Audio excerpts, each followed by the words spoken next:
and welcome to this session. Our icebreaker is about how do you show up for your friends and family and loved ones in your special way. So we got RB calling from Riverside, California. That's where I'm from. Second session, I went to the ER this weekend. Prayers to you. I'm so sorry to hear that. I hope everything is okay. And my favorite way of showing up is to call or send voice memos to them when they're on my mind. I love a good voice memo. I send people, I tell them podcast episodes for them now. Awesome. Well, thank you everyone for being here. Today is such an exciting session. Probably one that I'm most excited about because we are going to be diving deep into Filipino cultural values and personhood, and especially Kapwa. And I just truly believe that when it comes to knowing who you are and where you come from and feeling proud to be Filipino, knowing the pillars of the Filipino personhood, it really matters. It's so important because it lets you understand yourself in the context of your culture and see that these pillars include, values, whether it's a strong sense of community or hospitality. We see that it spreads across outside of the individual and sees that, we are so united as a community. And yeah, it really lets you appreciate those special aspects of cultural identity. And so we have someone very special today, Carl Lorenz Cervantes. And I'm going to go ahead and read your bio. If I could just pull it up. He's calling in from the Philippines, everyone. So it's morning time over there. So Carl is, he's a researcher whose findings and writings have been published in academic journals and reputable websites. He holds a master's degree in psychology from Ateneo de Manila University, and he is currently a senior lecturer in the University of the Philippines in Diliman, Quezon City. He's the one behind social media pages for Psicodiwa, which is a combination of the words psicologia. I probably butchered that, I'm sorry, but it meaning psychology, and diwa, which is spirit. It is a research project on Philippine psychology and indigenous spirituality.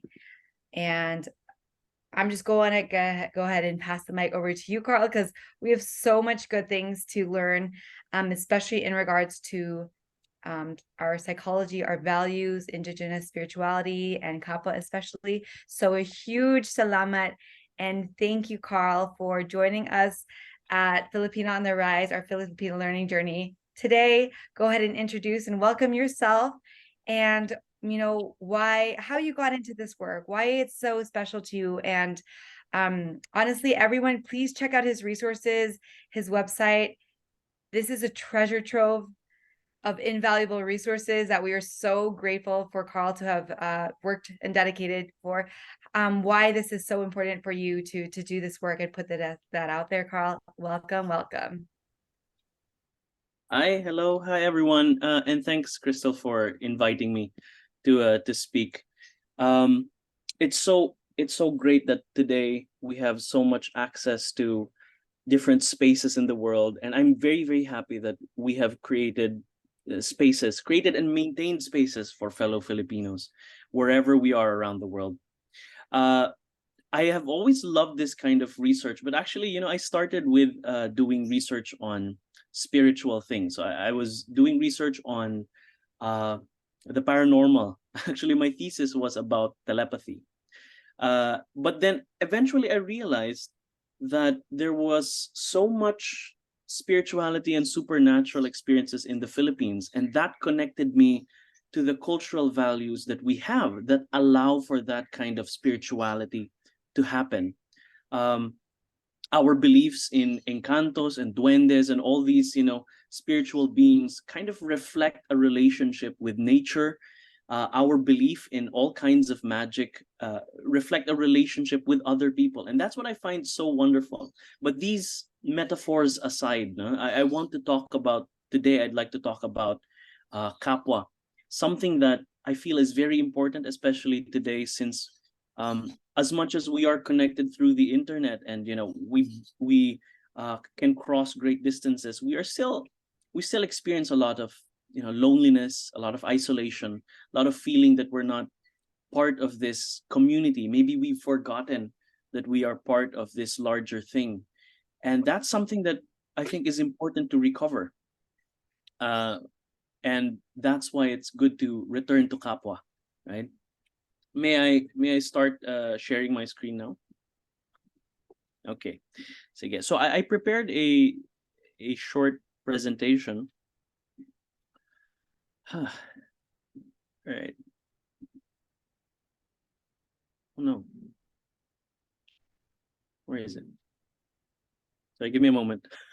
Of course. I was just going to comment and say, I love that term you used, return to Kapwa, and the importance of doing that in our practice of our returning to our culture and our heritage, right? Yeah, I'd be curious of how many people in this chat know what Kapwa is and how it's in your life, or who might be new to the term. Yeah. Crystal, sorry, Yes. give me a moment. I'll have to leave the Zoom and enter again because Okay. apparently for my you know No worries. Okay. I'm on chat with you all. Who is okay, new to the term. Okay, awesome. New to the term. New to the term. Super new to the term. My understanding is that it's almost like their roots and sense of community. Y'all are in for a really awesome learning session right now, because Kapwa, it's going to open up your mind and see, wow, this is what I've been operating off this whole time. Wow, you're going to see the thread of Kapwa in your life this whole time. I don't know if Tess can hear me, but this is something that she's really celebrated also and promoted in her work as a YouTuber. And it's just so exciting to see the celebration of Kapwa. Carl, welcome back. I don't know if you see this, but a lot of the people are sharing that Kapwa is actually a new term to them. This Oh, humbles me because I feel like I take this for granted of knowing it so much and just assuming every Filipino knows what Kapwa is. So I'm going to give you back the floor. Is it working? yes. Let me try sharing my screen. Oh, could you make me a co-host again? There you go. Yeah, there. Thank you very much. Yes. All right. Nice. Sonia said, I started learning about the term when I started to get back into practice with Kali. Started in last year. Very cool. All All right. right. Is it visible? Yes, it's very visible and very beautiful. Great. Okay. So from what I hear, some of you, Kapwa is a new term, yes? Um, it's something that we will talk about later on. We'll see the the ideas about it, and if you the way it's translated and the way it's actually practiced in our culture. So uh, let's first talk about, in this discussion we'll be talking about how modern society has caused all this alienation and isolation from each other, distance from people, despite the availability of the internet and modern technology to cross these geographical boundaries, and yet we still feel lonely, alone, alienated, removed from our context. And then we will try to figure out how we can rediscover Kapwa, look into some Filipino cultural values and how we do our social dynamics. And I'm very, very happy that I get to share this with you for the first time, for some of you, because this is just a wonderful thing to talk about. And I'm happy that you're here, and that you're able to share these experiences with me.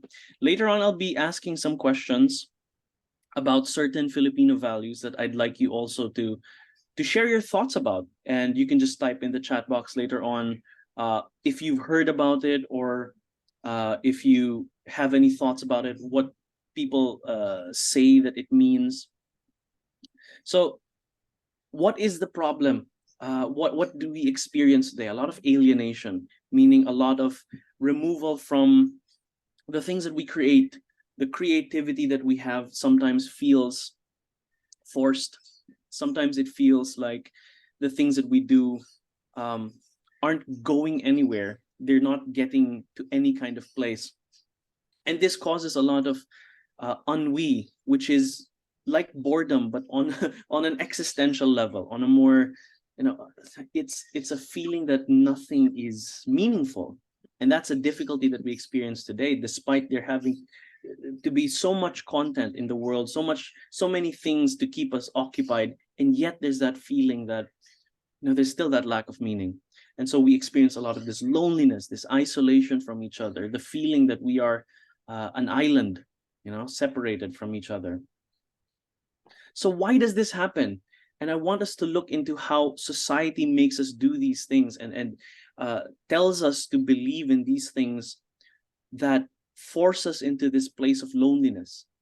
So in the start, since we were children, we were taught to train and prepare for more levels, moving up to different grade levels in school, and then after you go to school, you graduate, and then you commence with your work experience, which then has more levels and more levels, and then we train to work and produce so that we can earn and attain or maintain status, the status which allows us to purchase comfort, to consume goods and materials and resources. And yet, after consuming, we go back to training and preparing so that we can do more and go higher levels. And so this cycle continues over and over again. And so it feels like we're just running in circles for the most part. And the difficulty about this is that we are told that these issues that we experience are your responsibility. The the um the mental health problems that we experience, the loneliness, the isolation, the feeling that there's a lack of meaning, for some reason we are made to believe that it's your responsibility to take care of yourself, rather than questioning the system or questioning the way that things happen, questioning the way that things are done. um yeah. So when we talk about self-care, for example, I want to point this out. What do? We take a step back from the world. We draw ourselves a bath or walk in nature or something. This is a reaction to our feeling of being exploited, the feeling that we are being used by other people, by people in power, and somehow your rest is your responsibility, rather than something that should be your right as a person, to be able to take a step back, to be able to spend time in nature, to be able to spend time with the people that you love. For some reason, you should be able to find spaces to take a breath in between certain things, rather than you being given that space, something that we deserve as human beings. And so we feel that everyone is self-interested. We feel that every one of us is only cares about ourselves, and that relationships are transactional, and that removes meaning in our day-to-day activities. And so what do we do when we do self-care? Sometimes it leads to self-isolation. We tend to push people away. We say, oh, I don't owe them my time, I don't owe them my effort, I don't owe them anything. Because, and I'm not blaming you if this thing happens, but that's because we feel like we're exploited. That's because we feel that we are being used by a system that doesn't care about us. And that's because we are removed from society. And because we are removed from the context of community, we feel isolated. We are forced to remove ourselves. We are forced to compete with each other. We are forced to consume mindlessly and hoard resources. And to the extreme, we are forced to colonize other spaces because we want them to be part of us. Because we are afraid of being alone as a species, as a society, so that we can continue that cycle of training to prepare, and then to work and produce to attain status and become better than everyone, and then consume, and then going back to training, and so on. And it's a fierce cycle that we can't for some reason leave. That's why a lot of people today tell us to escape the simulation or break through the matrix or something like that. This is a manifestation of that feeling that we are part of this cycle that we can't leave. And here in this talk, I'm not gonna try to give a sure solution, but there is something that we can do about this. The problem is, self-isolation, it leads to no shared identity. We're unable to connect with each other as people and as people with a shared identity, which leads to no collective action. We can't come together. We can't reach the same goal because we don't have that shared identity. So self-isolation, isolated people are much, much easier to control, to exploit. And with that need to come together, self-isolation actually removes that possibility. So yeah, and so that's a real difficulty. And like I've been saying, isolated people are much, much easier to control because we're separate from each other. Because if we're forced to compete with each other, we're just fighting with each other rather than moving up. And so we're just on this level, right? So yun nga, there's that mindless consumption, there's that hoarding, competition, self-interest, and to the extreme, again, colonization. That's what's been happening. The belief of an individualistic society. And I'm not saying that, individualistic versus collectivist, one is better than the other. I'm not saying that. Both have their own, difficulties, for sure. But at the same time, when it comes to the extreme, an individualistic society can make us feel like we're totally separate from other people. So now going into Kapwa, if in the individualistic society we are told to become much better than other people, to reach our fullest potential, ambition and busyness are cultural values, are moral values. For some reason, we're taught that if you're a very busy person, then you're a morally good person. But what does that promote? A sense of exploitation, right? So fill your time with all these things so that you don't have time for other people. Work for a system that exploits you. That's what it's saying. But kapwa, when it comes to the Filipino sense of the word, when I say kapwa, it's translated into English as other people. But when it's translated as other people, suddenly there's that separation between self and other. There's that distance between me versus you. And if we look at how it's actually represented and how it's believed to be, especially in our indigenous culture, in our pre-colonial script, which is baybayin, and this is what it looks like. On the left side, you'll see two wavy lines. The wavy line, one wavy line represents ha, which is hangin, right? Ha is the syllable, as you know, baybayin is a syllabic alphabet. So you've got abakada egaha ilamana para sa tauwaya, and it so goes on like that. And ha, which is the first word of first syllable of many Filipino words, especially Tagalog, because this is a Tagalog script. Ha is represented by a wavy line, as you can see here. And wavy line is ha, hangin, which is wind, and wind, also breath, represents the spirit. The spirit is hininga, which is breath. So when a person passes away, we usually say, nalagot ang kanyang hininga, their breath ended. So breath is spirit, breath is soul. And so this wavy line represents soul, it represents spirit. Now, you can see here there are two wavy lines. Why? Because two wavy lines, if you connect it with a line, represents ka, which is the right, the symbol on the right.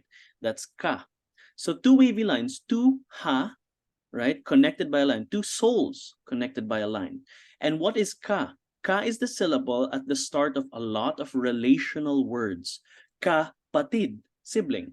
Kasama, companion. Kaibigan, friend. You see?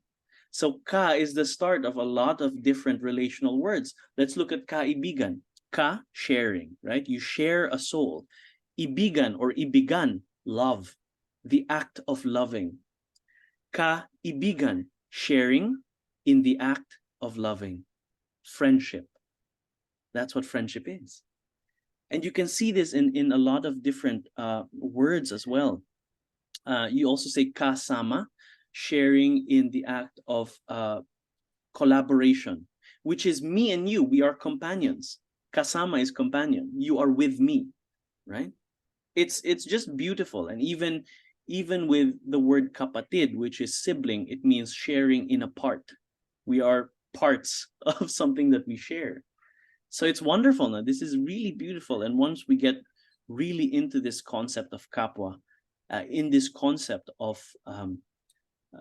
ka and ha, we are connected more into our cultural spirit. So this is what ka looks like. This is what kapwa looks like. Kapwa has deeper and deeper levels. At the top, which is the most basic level, it's most connected to a lot of people, we do pakikitungo. This is a simplified chart, by the way. Pakikitungo means civility, just me being polite with you. Essentially, now as we're talking, I'm just doing pakikitungo with you since we are being civil, right? And then it goes deeper. There are actually much more levels to this, but I just chose the simpler ones. So we do pakikitungo, that's just civility, right? At that level, you are still ibang tao. Ibang tao means you're strangers. Doesn't mean you're different from me. It's just that you're strangers. I don't know you yet. You are still my kapwa, but you're just a stranger. I just don't know you yet. And then we move on to the middle part, which is pakikisama. Sama, remember, means collaboration or sharing, right? And pakikisama means participating in a way that doesn't offend a person's boundaries. If you translate this into English, and you'll see the cultural values of the English language, pakikisama is translated as conformity. So if a person is doing pakikisama, it means that they are conforming. But that's such an individualistic worldview, right? Because in the collaborative or collectivistic worldview, pakikisama means to participate in this collective action that people say, this group, our group says, oh, let's do this thing. And then we're all, okay, let's go. Let's come together as a group. Let's go. So that's pakikisama. And once we cross that boundary of being ibang tao and move into hindi ibang tao. And hindi ibang tao means you're one of us. You're not a stranger, right? Going to the deepest level, which is pakiki-isa, coming together as one. Isa, if you remember, means one. Isa, dalawa, tatlo. Remember, we're counting 1, 2, 3. Isa, dalawa, tatlo. And so when we say pakiki-isa, we're sharing pakiki in oneness. Isa. And that's the deepest level. You and I have become one. And so kapwa, from the start, it's me being civil with you because I care about you. You're my kapwa.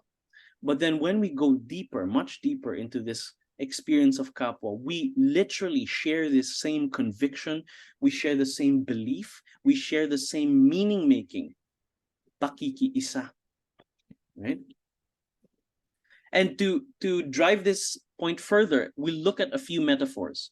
Father Bulatao is a priest psychologist, one of the pillars of Philippine psychology, and one of the founders of the Philippine Psychological Association. When I entered Ateneo de Manila University, Father Bulatao was the founder of the psychology department of Ateneo. And he merged psychology and spirituality, especially Filipino spirituality, and used a lot of indigenous practices in his clinical setting, which is amazing. And he said, the way we see each other are usually like hard-boiled eggs. So the yolk is separate. The yolks are separate. We are individuals within this hard-boiled eggs, and our shells separate us from each other. And we're all alike in the sense that we are all eggs. But Father Bu said, we are more like eggs frying in a pan. There's no more distinction between you and me. We're just one huge mess of a scrambled egg. And that's so beautiful. No? I mean, it's a silly metaphor, but it's beautiful. And to make another point, this one is also beautiful. Father Alejo is another Jesuit priest. He is also an activist and he works in social development. And he's such a wonderful speaker. He wrote a lot about the inner self of a human being.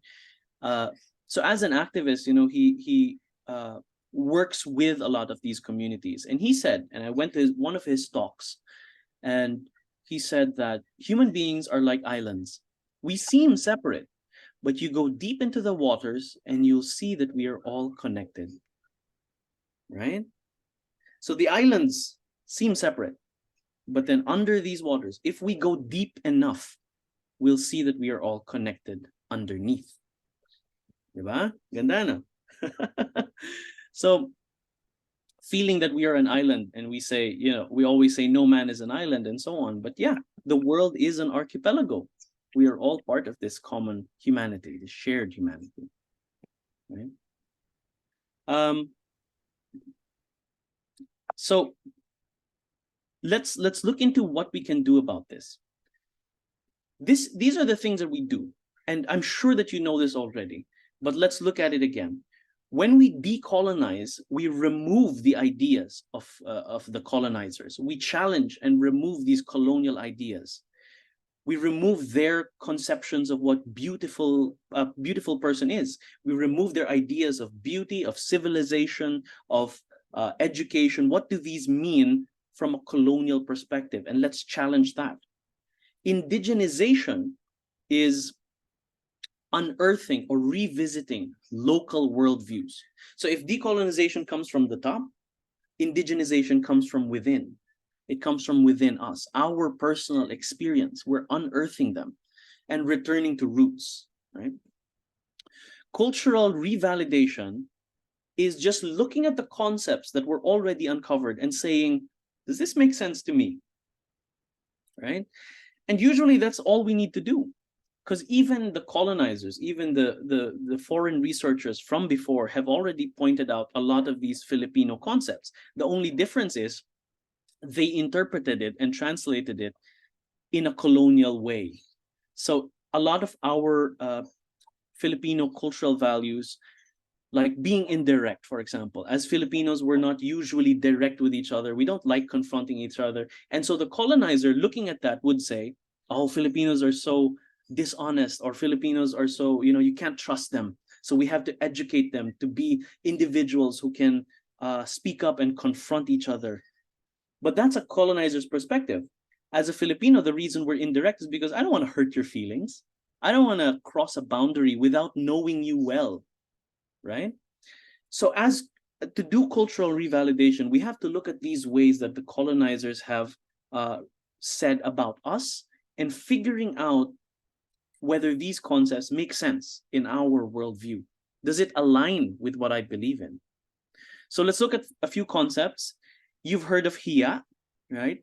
Can you type in the chat box what you have heard about this term, what you think this term means? Shame, yeah, I'm seeing from Shalimar is shame. Embarrassed, yeah. Shame and embarrassment. Shy, yes. This concept, yes, it's translated as shy or shame from the individualistic perspective, you see. Because when Filipinos are seen as shy or meek or tame or something, then the colonizers would say, oh, they're easy to control because they're ashamed and embarrassed about who they are. They can't face society. But here, from the Filipino perspective, from indigenization from within, refers more to a sense of, I don't want to trespass on anyone's boundaries. I don't want to cross anything that I don't know I'm crossing, because people aren't going to tell you. They're just going to suddenly, feel weird about it. You're going to cause some kind of weird air. So hiya is a sense of propriety. It's a sense of decorum. It's a sense that, I want to care about this community. So I don't want to offend them, and I don't want to, be too forward that it would shake some kind of social dynamic, or that it would offend some kind of social norm that I don't know yet, because I'm coming into this community and I want to know first, what should I be doing? What are the social norms of this community, right? Diba? But Hiya also means, yes, there is that aspect of hiya meaning, oh, I'm ashamed, I'm embarrassed. But usually we say, ah, nahihiya ako. We usually say that when we don't want to cross social norms, when we don't want to cross social boundaries. Diba? So this concept is often seen as toxic, but it's actually integral to our relationship with each other. Here's another one that I feel like you definitely know. Utang na loob. What have you heard about this, and how have you uh how do you translate this? Utang na loob. You've heard about this. Yeah. You can type in the chat box. Yeah. Self-centered. Okay. Owing someone. Yes. Debt to one's soul. Yeah. When mom is mad. That's an interesting point, and I'll get back to that later. Yeah. Indebted, definitely. So utang ng loob, if we translate it as in English, we say debt. Utang is debt, right? Debt of the inner self. Loob, inside, right? Loob means inside. So it's a debt of the inner self. Usually it means if I do something for you, you do something for me. But take care and give some kind of interest, return some kind of interest to me. So I will invest on you, but you have to reward me in some way, right? That's utang na loob. Because I've done something for you, then get it back to me. That's a transactional worldview. You see, we have this transactional relationship with other people. So we don't like when people say, "Oh, you don't have utang na loob. You don't care about me after all I've done for you. You don't have this utang na loob." But if we look at it, and RB mentioned here when mom is mad, because when we're harassed, when we feel like we're angry about someone, we say, utang na loob naman, remember that we are part of this system, that we should be collaborating. So it's debt of the inner self, yes, but it's what we owe to each other because we're collaborating, we're sharing. We are sharing this thing and we have to be collaborating. Utang na loob. I owe my inner self to you. You owe your inner self to me. We should be sharing this. We should be standing in solidarity with each other. You see? What do we owe other people? Which is why when your mom gets mad, that's that's what she's actually saying. She's saying, hey, we're supposed to be collaborating here.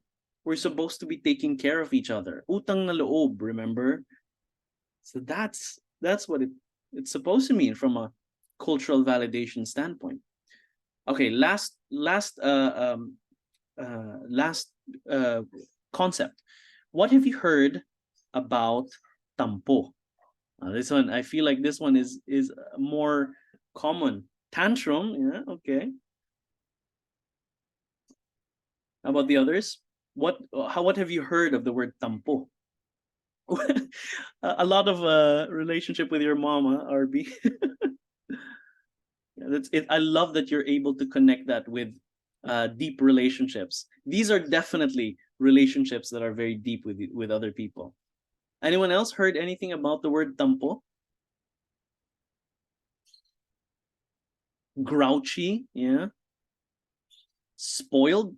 See, that's wonderful. It's so interesting how we translate that. Usually we also say tampo is sulking, right? When a person is sulking. And we don't like that. We don't like when people are grouchy because we think that they are spoiled. We feel that, yeah, like Kat said, masungit, we feel that they're doing a tantrum or acting out. But that's because we are taught to confront people if we have a problem. We are taught to believe that if another person, if we don't hear anything from another person, if they don't say anything to us, then there's no problem. That's what we want to believe. We believe that if they don't say anything, we shouldn't think too much about it. Tampo is not a good or a bad thing. It's a thing that a friend does to you if you've offended them. And so that person is actually calling out for affection from you. They are saying, hey, I'm hurt. Can you take care of me? Because you've done something wrong to me and I don't want to hurt your feelings, but my feelings are hurt. And it's you feeling your own feelings, right? And so the friend who probably has offended that person will think, okay, there's that sense of, I'm thinking about myself. I'm now reflecting, what have I done to hurt my friend? And so there's that sense of empathy, right? There's that sense of, have I done something wrong? And then you suddenly, you ask your friend, hey, I'm sorry if I did something wrong, but can you tell me what it is? And so there's that sense of community. There's that sense of, I want to collaborate with you to figure out how we can fix this, right? Diba? So it's a social dynamic. It's a form of social dynamic. And if we want to act on kapwa, we do what we call pakikiramdam. Pakikiramdam means feeling with another person. Ramdam comes from damdamin, which is feelings. And so we're sharing, pakiki is sharing in that feeling. It's not like reading the room, because when we say reading the room, it's very active, no? You're supposed to read the room. But pakikiramdam is literally just sensing the vibe of another person. Sensing that, oh, something's wrong. Maybe I shouldn't say that joke. Or maybe they can't handle, facing this kind of truth right now. I'm just gonna take a step back for now. And then when we feel that it's okay to make jokes or it's okay to laugh, then we can sense that, right? So what do we do now? And remember that isolated people, if we're separate from each other, if we're forced to compete with each other, it's a sense of we are easier to control, right? Your personal problems and personal inconveniences are part of a larger social issue, part of this system that feels that we have to be exploited, that we have to continue that cycle of production, consumption, attaining status, preparing and over again. And remembering that growth and healing and empowerment comes from community. It comes from being with each other, a shared identity towards collective action. So if we have a shared identity, it leads to a shared conviction, a shared belief. Remember, pakiki-isa, leading to collective action. So kapwa can transform history. It can transform you. It can transform societies. If we just remember that we need to have a shared identity. Kapwa is shared humanity, right? So my last slide is just my link to the resources that I have. This is a bunch of ebooks that I've written that you might want to be interested in reading. I do have something that I recently released called Finding Filipino-ness, which is a long essay on pre-colonial experiences transforming into modern experiences and ways through which we can connect with literature and with community. So I hope that could also interest you. There's also a free zine that you can download and print and distribute to your communities. So there's that. All right, thank you. Yeah. Wow. I'm just applauding because this was so good. I was expecting you to take us deep, Carl, but you really took us to the core of Kapwa and how it is influencing all these other values and areas. And I don't know about you all, but I feel like things are just making sense. Like all these dots are finally connecting, of why of how we have come to be and why we behave the way we do. And something that really stood out to me, Carl, is like you're making me realize that a lot of these words, whether hiya or tampo, it's like they have been corrupted, and why. And I'm seeing that happen maybe through colonization or looking at it through that individualism, Western lens, when they were actually all rooted in something around humanity and compassion and relationship healing. So, really reclaiming those words and seeing like they were never meant to be so toxic, right? Yeah. So, thank you for letting me see that. And I just love this because I think understanding Filipino values, it really helps us understand ourselves first and why we are this way, and then really go forward with this confidence in like the shared identity with the other. Something you really lastly affirmed for myself, and I'm sure for a lot of people, but especially with this Filipino on the Rise platform, is I really believe that in this time of the world that we're in, that Filipino cultural values and people in itself stepping up is what's necessary right now to heal the world that we're in, because we're in such this a lot of just destructive and disasters and division happening, that you're making me see that Filipino can really be this this almost like medicine, this like healing solution to everything. Do you all see that, you know, that this is really powerful? Carl, would you echo that? Oh, definitely.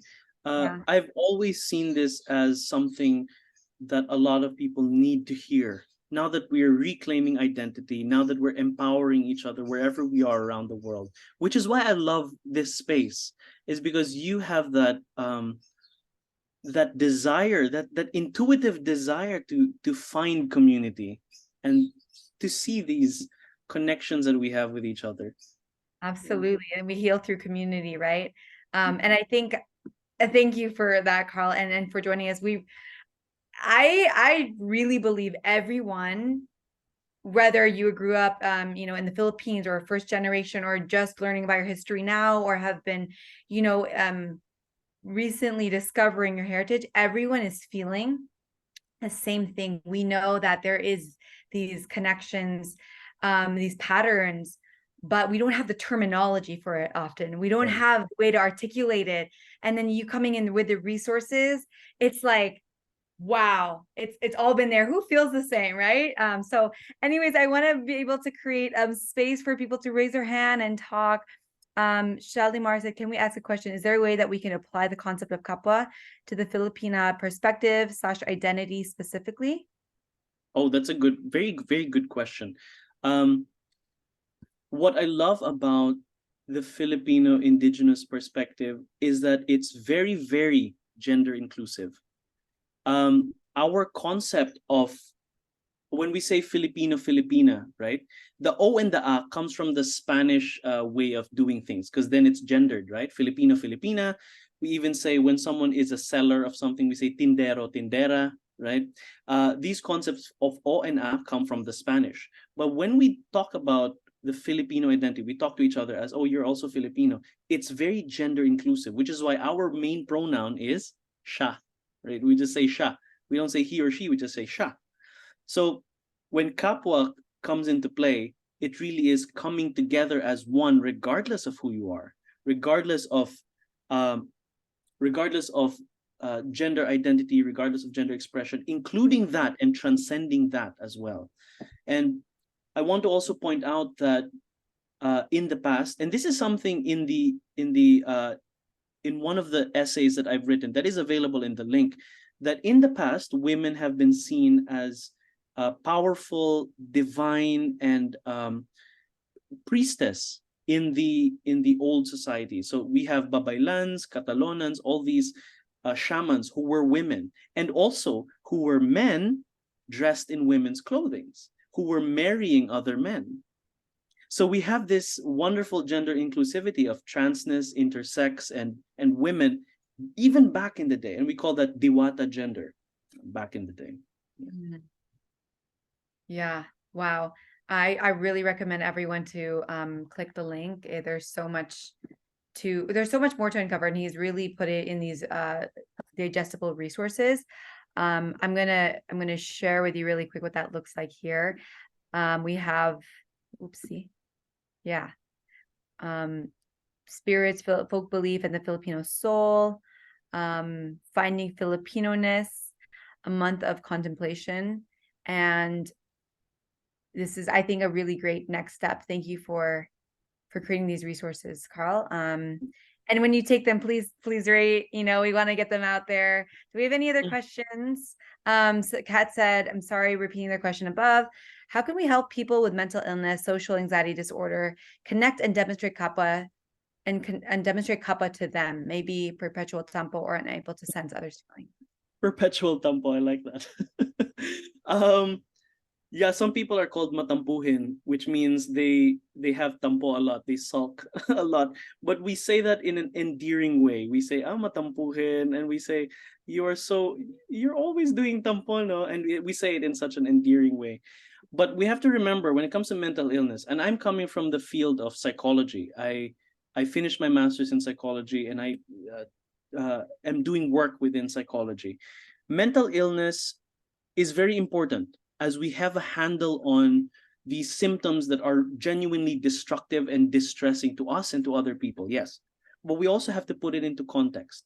A lot of these mental illnesses are actually caused by a social system, which I was discussing earlier, that system of exploitation.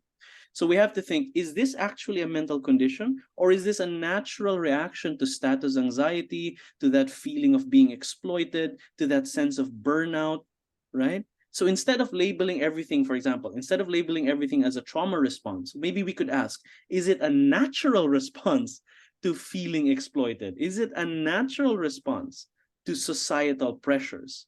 So when we remember that, putting everything into context, remembering connection with community and nature, that's how we can, because when we say mental illness, we say, oh, that's your problem that you have to deal with on your own, right? That's what we usually think about. It's your mental illness, you heal on your own. But a lot of this we heal with community. So in the Philippines, we have a lot of community-based interventions, especially for those undergoing or going through mental conditions. Yeah. So good. And seeing how we're all involved in other people's like disorders or illness, and have the next thing to also look at what structures and systems are in place that have caused these these disorders. And thank you so much, Carl. We are going to break off into our breakout groups for anyone who wants to share. And I want everyone to just really reflect on this question. Carl, if you want to join those breakout groups, I'll let you float around. Yeah. And so I'm putting here, what is your favorite learning takeaway? How has it brought refreshed perspective on your own life and way forward? Very, very simple, brief, but this is where the next part of our strengthening and our healing comes from, is sharing with each other and talking. So I'm going to break out the discussion groups for those who have to leave. Carl, is there any last words you want to say to the group before people have to leave? Just simply return to Kapwa, come back to community. Yes. Oh, I love that. And this community is exactly here for that. And thank you for helping foster that as well, Carl. Okay, everyone, now for the exciting part. I'm going to break us out into groups. And everyone, please give a huge thank you to Carl, our esteemed, honorable guest. We are so lucky to have him. Thank you, Carl. If you could see all the love happening in the room. Let's see if we can break out to a few groups here. Well, it seems that we're just a few people. So maybe if you like, we can just have an intimate round discussion. Okay, let's just do that. That's actually a good way. Yes, let's do that. People are having to leave. If anyone wants to leave, please unmute yourself now. I would love to have you join a discussion. Who has something to share? What has been a very eye-opening takeaway for you? Something new. Yeah. B, I see that I'll let you on. Hi, B. Can you share where you're from and what you want to share? Sure. I'm B. I live in Toronto. I was born in Manila. I loved learning. I just love learning from you, Paul. That was such an incredible, I guess, like that deep dive into Kapwa, which I've heard before. I just had no idea really to like the depth of the word, which is so beautiful. A big takeaway for me, or something that really just opened up my heart, was learning about the words "ya," "utang na loob," "tampo." Those are words that I've heard often from my parents. Um, but just learning that words are so funny that they can mean so many different things, and when we translate them, it really does like isolate the meaning of the word. So learning that it means so much more than that, and that it's coming back to this like togetherness and just being human and like looking out for others. So I thought that was really, really powerful. And it makes me think about my family, my folks, who often can feel like when you're butting heads, those words come out and it feels very like, oh, like doesn't feel good. But now that I'm thinking about it, I'm like, maybe they're sort of reaching out to me in a way that's like, hey, like let's connect here together. So it's just blowing my mind a little bit. Thank you. Yes. Let it sink in, right? It's just so it's mind blowing. I love it. Anyone else want to share? Thank you, B. That was a shared reaction also to the words. Shared Harvey. reaction talaga. I mean, just let me just say, I am so grateful for this presentation. From already being just, this whole weather situation with Miss Claire Hillary going on, this was so heartwarming. And I'm so grateful na you gave us a different understanding of what those words mean. From what B was sharing, growing up, I felt na mom and I were always on separate mindsets. But now that I'm an adult, now that I'm navigating this world by myself, I'm learning that I'm giving so much thanks to her because of how I just made those realizations today. Just even the smallest realization with utang na loob, especially with the emphasis, right? Utang ng loob, Arby, Diyos ko po, bakit ka ganyan? Like, ano ba oh my God, y'all, I'm in tears right now. I'm gonna give my mom a call. It's such a great feeling to know that this is so healing, because right, we were always taught these words, but they never really understood how to define it in English words. Growing up here in LA, being born here in LA, pero marunong din mag-Tagalog, I never really understood the emphasis of those words. Kapwa, being together. Carl, you make me want to go get my master's in the Philippines. Let me find out what's up with Ateneo. Salamat. Thank you so much. I appreciate that. Hope we can have something like this again. Thank you, Crystal. Carl, do you want to respond to that? That's beautiful. I love that. And thank you very much for sharing. Our relationship with family has always been really powerful, really, really powerful. And it's true, not all families have, good relationships with each other. That's definitely true. But it's also important, who are the family that we choose? What are the people that we want to be with each other? And that could be your blood relative, yes, but that could also be friends. That could also be, the people that you care about. But remembering also that regardless of whether or not you like a person, they're still kapwa. I mean, they're still there. They're still always gonna be there. And that's such a beautiful thing to remember, that even in our ugliest spaces, in our ugliest times, and with our ugliest emotions, we still have the potential to be together. And that's beautiful. Wow. I'm making that quote into, if you don't like them, they're still kapwa. I feel called out. I don't know. Woo! Because we're taught to push people away. We're taught to push people away. Yeah. If you don't like Yeah. them, push them away. What are their red flags? What are their icks? We're taught to push people away. But what does that mean? Those are just the ugly parts of ourselves that we don't want to face. The things about them, the things that we don't like about people, are just the ugly things we don't want to face about ourselves. Carl is taking us on a lesson today. Wow.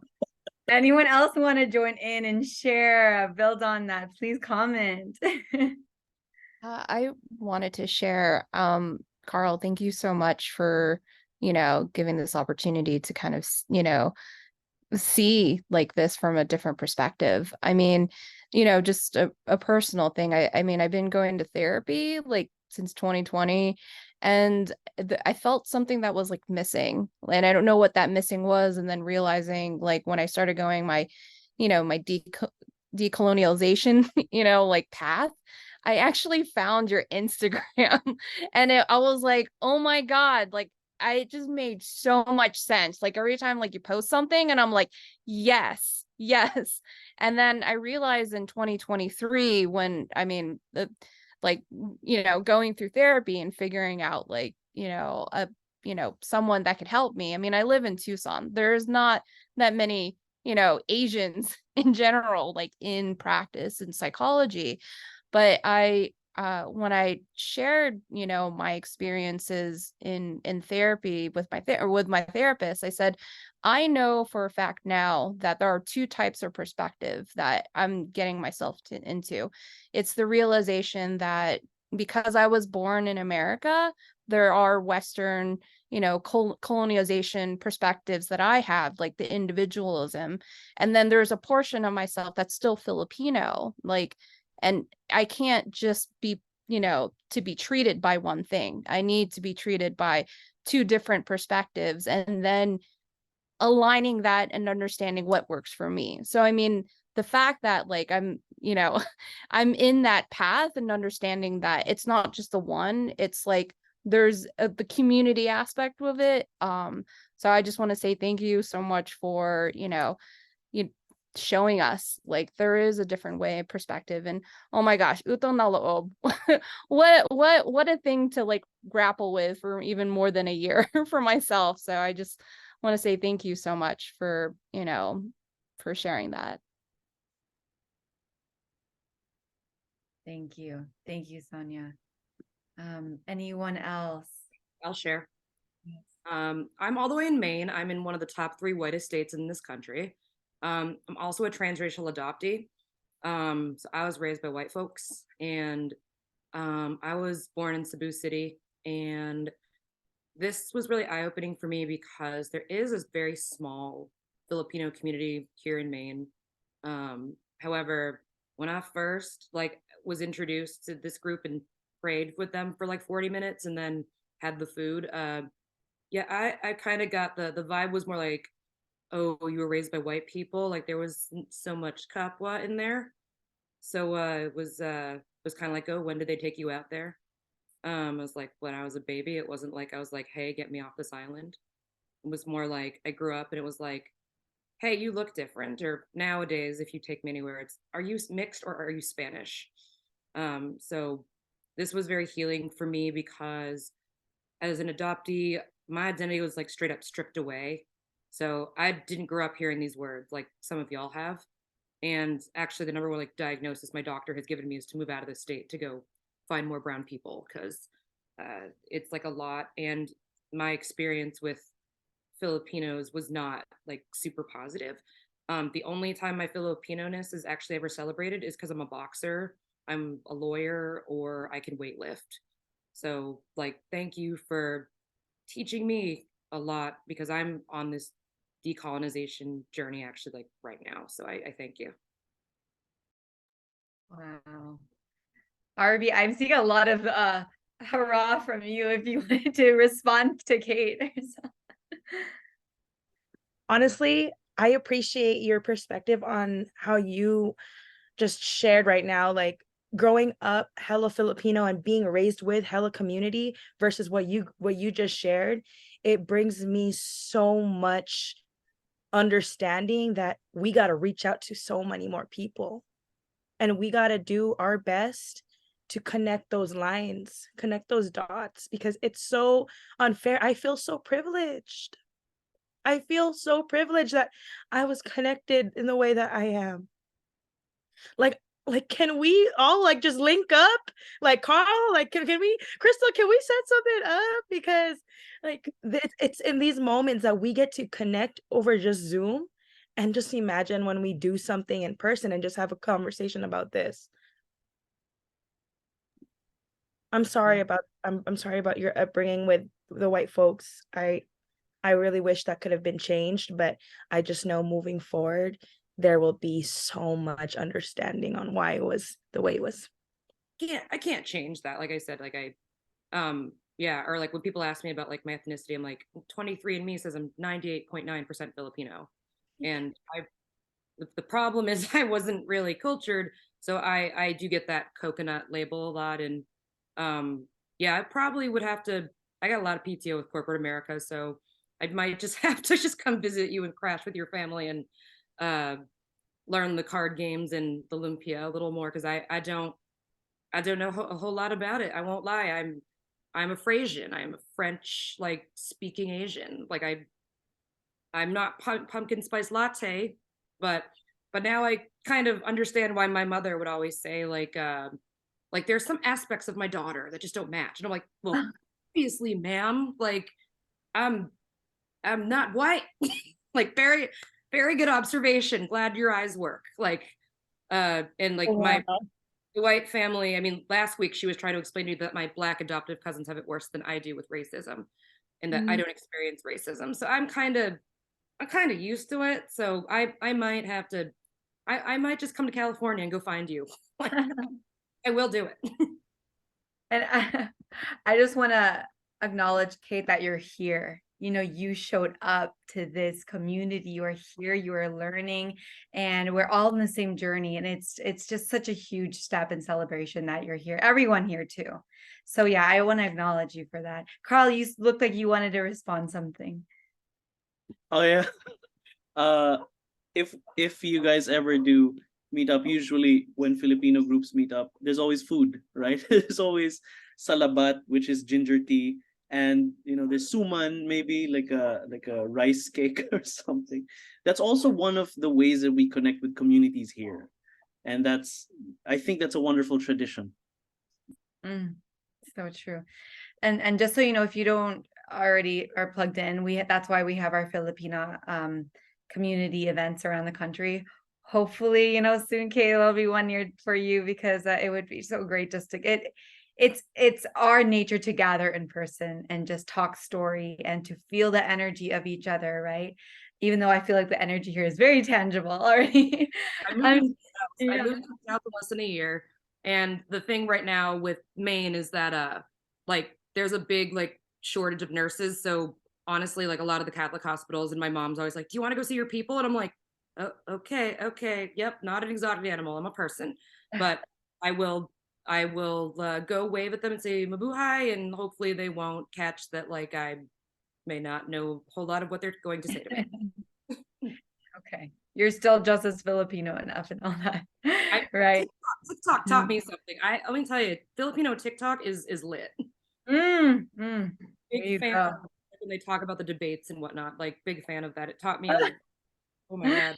Yeah, I'll have to check it out. Amanda, did you want to comment or say, join on something? I just wanted to share, thank you for sharing that, Kate. And I'm feeling the same way. I'm mixed. And I'm up in Canada and like just like near Toronto. But I grew up feeling really similar. Like other than my mom and my sister, I didn't know any other Filipinos growing up. And like we went to visit family like in California and Seattle, and that like once every 5 years. And we didn't have Zoom when I was a kid. So, it felt really, I'm just surrounded by white people. And it's only been in the last few years that I've really been trying to reconnect.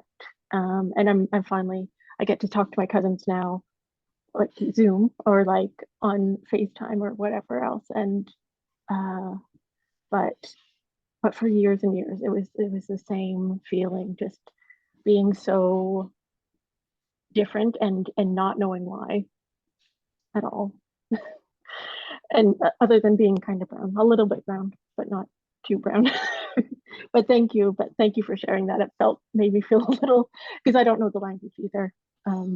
And I always felt so different. but I know I'm part of Kapwa, whether or not anyone is nearby or not. I know it's out there. And yeah, thank you for all of this, because it helps me feel like I'm part of something again. Absolutely. Oh my gosh, that was so beautiful, Amanda, when you said, I know I'm part of Kapwa, even if there's not anyone around me. I think that just really captures the spirit of it, right, Carl? Would you say?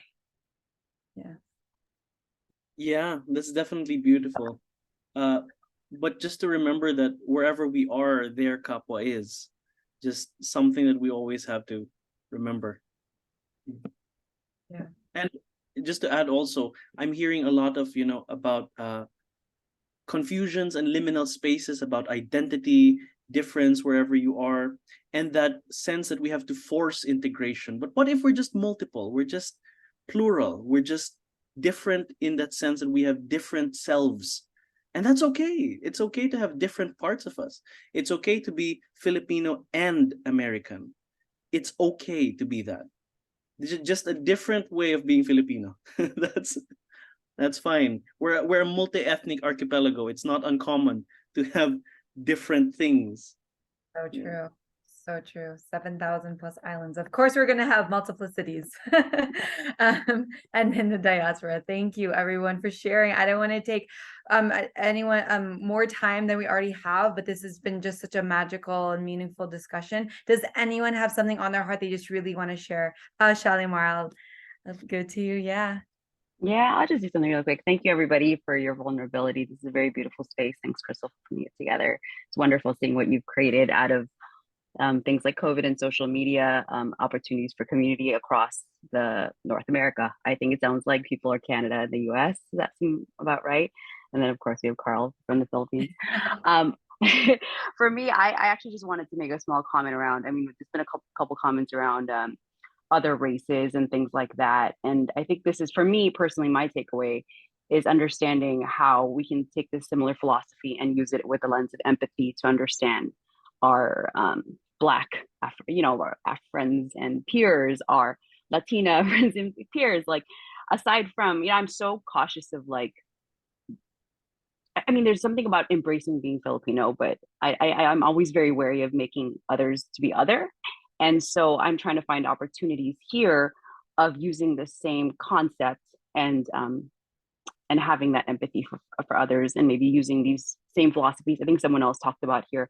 I was raised in Hawaii, actually, and somebody here, I think she might have left already, but she was talking about one of the Hawaiian terms as well was very similar. So I can imagine there's a lot of parallel worlds that exist. And this is a cool lens for us to see it from our own heritage.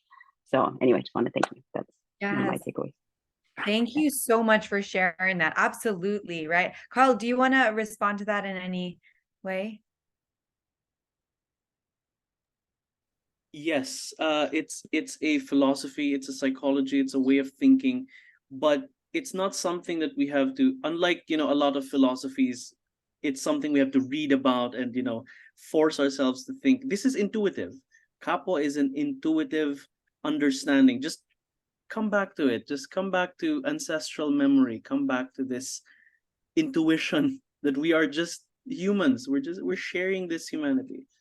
So I love that it's not even a philosophy in the sense that it has, like, all these scriptures and all that. It's something accessible to all of us. Yeah. And thank you for pointing out how it's a lens of looking at other communities too, that in its very nature, Kapwa innately means that we're connected to them. We're not separate from them. We don't other them.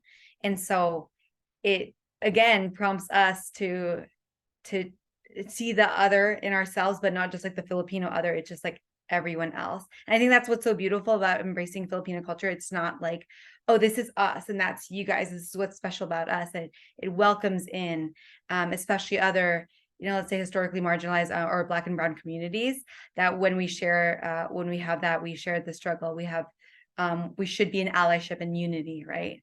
So thank you for creating that perspective. So yeah, thank you everyone. This has been so good, and Carl for staying over time.